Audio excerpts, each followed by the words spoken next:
And by the way, just to be completely clear, I'm utterly sympathetic to people who want to move to my country, for example.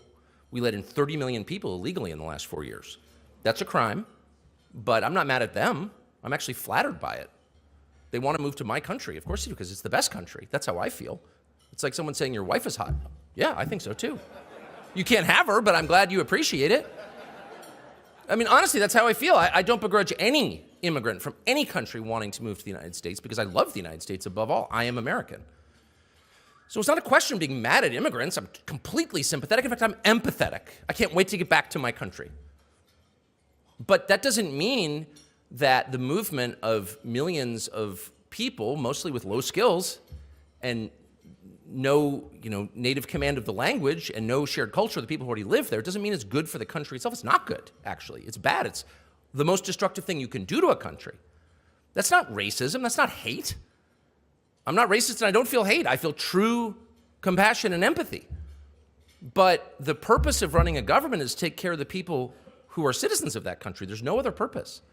It's not to save the world or change the global climate or whatever. And it's certainly not to spend a huge percentage of your budget on refugee resettlement. It's to take care of the people who are born there. That's your job in the same way a father's job is to take care of his children, not the neighbor's kids. And there's something almost beyond dereliction of duty in not doing that. In other words, I have 4 children, for example, and if a couple of them were in real trouble, as people in all of our countries are, the native-born population in actual trouble, one of my kids has leukemia, for example, or another one has a drug problem, and I say, that's tough, I'm really sorry, but the neighbor's kids literally have never been to Disney World, ever. And that's just wrong. And so I'm gonna take my retirement account and cash it out and take the neighbor's kids to Disney World, because everyone should have a chance to go to Disney World. See ya, and I leave. What's the message I'm sending to my own children? I hate you. I'm ignoring your problems because I'm focused on the problems of people who aren't in our family. It's kind of that simple. A leader's sacred responsibility is to take care of his own people, period. Period. There is no other responsibility. That's why he's elected. That's why he's in charge. That's why you're dad.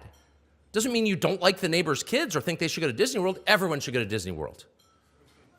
But the priority has to be, if you're dad, your kids, because you're their father.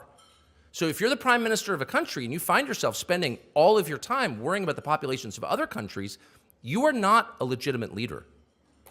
Period. By definition,